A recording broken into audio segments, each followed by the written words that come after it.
안녕하세요, 저스티스입니다. 이번 시간에는 몽골군이 어떻게 군량을 조달하고 병참선을 유지하며 보급품을 조달하였는지, 그리고 다친 병사나 질병에 감염된 병사를 어떻게 치료하였는지 알아보도록 하겠습니다. 여러분, 오늘도 무조건 재밌습니다. 많은 분들이 보실 수 있도록 좋아요 한 번씩만 꼭 부탁드리면서 시작하도록 하겠습니다. 몽골군은 기본적으로 정복한 도시에서 제공하는 음식을 군량으로 하는 단순한 조달 체계를 가지고 있습니다. 항복을 받아낸 몽골군은 정복지의 영주에게 조공과 식량, 목초지를 모두 요구했습니다. 만약 하나라도 거부하면 모두 초토화되었습니다. 때에 따라서는 말먹이를 위해서 농지를 황폐화하여 목초지를 만들기도 했습니다. 하지만 음식을 현지 조달로만 해결하는 것은 무리가 있었기 때문에 휴대한 군량도 있었습니다. 그 중에서 몽골군이 선호한 것은 쿠미스라고 알려진 발효한 마유입니다. 정확히 말하면 쿠미스는 투르크인들이 사용했던 말이며 몽골인들은 아이락이라고 불렀습니다. 마유, 즉 말젓은 쉽게 굳지 않기 때문에 발효에 이상적이었습니다. 서양의 선교사 겸 탐험가인 윌리엄 루브릭의 기록에 따르면 말젓을 커다란 가죽 자루에 담은 다음 머리 부분을 오목하게 만든 막대기로 휘졌습니다. 그렇게 생겨난 거품은 버터가 되고 나머지는 발효되면서 시큼해지는데, 버터를 거두어내고 휘젓는 시간이 길어질수록 발효가 잘 되어 진한 쿠미스를 얻을 수 있었다고 합니다. 암말은 하루에 2에서 2.5리터의 마유를 생산합니다. 마유는 대략 1온스당 20kcal를 함유하기 때문에 하루에 약 1400에서 1600kcal의 영양분을 만들어냅니다. 활동적인 몽골군의 하루당 필요 에너지가 300kcal라고 할 때 하루 사용량의 2분의 1을 말 한 필에서 얻을 수 있었습니다. 따라서 하루에 병사 한 명에게 필요한 말은 암말 2필이 됩니다. 암말의 수유기는 대략 5개월이기 때문에 몽골군 병사 한 명은 5개월 동안 암말 2필이 필요했습니다. 몽골군이 원정을 나가면 병사 한 명당 말 5에서 8필을 대동했습니다. 따라서 그 중에서 말을 군량으로 사용했다면 대략 2필 정도를 암말로 볼 수 있겠습니다. 다만 이것은 제가 읽은 책을 기준으로 말씀드린 것이며, 말 한 필이 여러 명의 병사를 먹였다고 주장하는 학자도 있음을 알려드립니다. 한편 말의 먹이가 충분치 않은 겨울에는 마유 이외의 다른 군량이 필요했습니다. 이 경우 몽골군은 쿠루트라 부르는 분말 반죽으로 된 마유를 물에 풀어서 먹었습니다. 몽골 병사들은 원정을 나갈 때 분말 마유 4에서 5kg을 휴대했습니다. 아침에 500g 정도를 가죽 자루에 넣고 물을 부었습니다. 그러면 행군하는 동안 분말 마유와 물이 잘 섞이게 됩니다. 보통 점심에는 아무것도 먹지 않는 경우가 많았고, 저녁이 되면 걸쭉한 마유죽이 되어서 이것을 저녁으로 먹었습니다. 저녁으로 먹을 분말 마유가 없거나 다른 것을 먹어야 할 때에는 약간의 고기를 넣은 고깃국을 먹었습니다. 몽골군은 말이나 황소가 죽으면 일부는 바로 먹었지만 일부는 훗날을 위해 말리거나 소세지를 만들었습니다. 윌리엄 루브릭의 기록에 따르면 개별 병사에게 돌아가는 고기는 소량이었지만 모든 병사가 계급에 관계없이 동일한 양을 배급받을 수 있었다고 합니다. 한편 당시 몽골군은 말의 피를 3분의 1 정도 빼도 말의 건강에 위험이 없다고 생각했습니다. 따라서 비상 상황에서는 말의 피도 식량으로 사용했습니다. 말의 정맥을 갈라서 입으로 피를 뺀 다음 지혈했다고 하는데요. 그 결과 몽골군 하루 권장량의 3분의 2에 해당하는 약 2200kcal를 획득할 수 있었습니다. 다만 말이 죽을 위험이 있었기 때문에 이 방법은 최후의 수단으로 사용했다고 합니다. 이렇듯 몽골군의 주식은 고기와 유제품이었지만 곡식도 먹었습니다. 보리와 밀 등이 강을 끼고 경작되었기 때문인데요. 중국 대륙 북부에서 곡물을 걷어들이기도 했습니다. 곡물은 죽을 만들 때 첨가되었습니다. 한편 군량을 위해 사냥을 하는 경우도 있었습니다. 모든 짐승을 다 사냥했지만 주된 타겟은 초원에서 흔히 볼 수 있는 마멋이었습니다. 마멋의 체중은 대략 4.6kg으로 지방이 13,000kcal를 제공했고 살코기는 3,400kcal 정도를 제공했습니다. 즉 마멋 한 마리로 5.5끼 분량이 해결되었습니다. 하지만 마멋은 선페스트를 옮기는 벼룩을 가지고 있어서 언제든 건강을 해칠 수 있는 단점이 있었습니다. 그 밖에도 몽골군은 네르제를 통해서 사슴, 영양, 곰, 호랑이 등 다양한 짐승을 사냥했습니다. 물론 시간이 많이 걸리기 때문에 사냥은 군량을 얻는 좋은 방법은 아니었습니다. 참고로 칭기스칸은 술로 마유인 아이락을 많이 마셨다고 하는데요. 무구데이는 와인을 많이 즐겼다고 합니다. 몽골 제국이 얼마나 광대했을지 추측할 수 있는 대목입니다.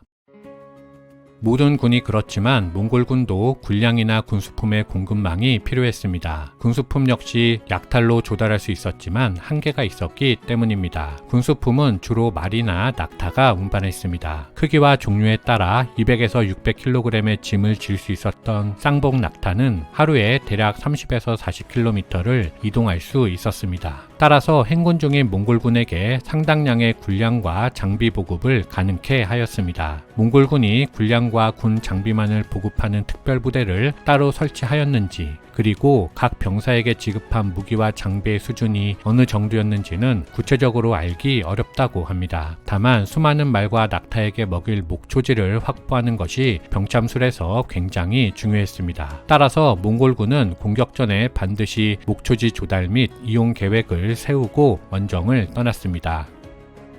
칸이 무기와 갑옷 이외의 장비까지 공급했을 가능성이 없지는 않지만 기본적으로 각 병사는 자신의 장비 대부분을 스스로 마련해야 했습니다. 주요 공격 무기인 화살은 몽골군이라면 상당히 쉽게 만들 수 있었습니다. 대부분의 유목민족은 어려서부터 뿔이나 나무, 힘줄로 활을 만드는 방법을 배웠기 때문입니다. 몽골군은 가죽으로 갑옷을 만드는 법도 배웠습니다. 미늘 갑옷은 만들기 위해서 수천 개의 금속 부리를 연결하며 고정시켜야 했던 것에 반해 몽골군의 가죽 갑옷과 청상형 갑옷은 만들기가 훨씬 쉬웠습니다. 하지만 당연히 병사가 만든 무기와 장인이 만든 무기의 차이는 있었습니다. 몽골은 중앙아시아, 페르시아, 송나라 등지에서 데리고 온 장인과 기술자가 많았기 때문에 그들의 도움을 받아 무기를 제조할 수 있었습니다. 제국의 요충지마다 장인들을 위한 식민지도 건설하여 그곳으로부터 신속히 무기를 조달받았습니다. 군수품의 공수체계가 어떻게 운영되었는지는 정확히 알 수 없지만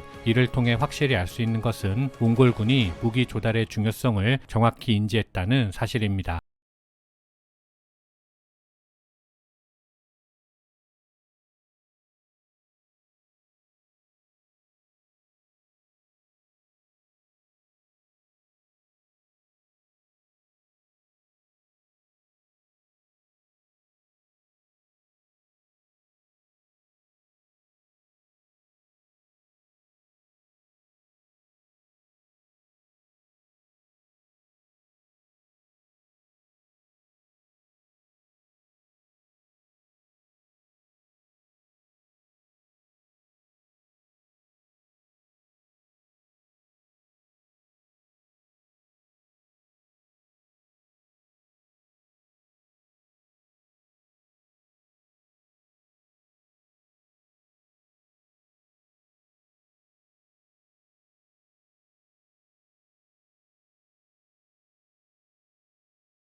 대처법이었습니다.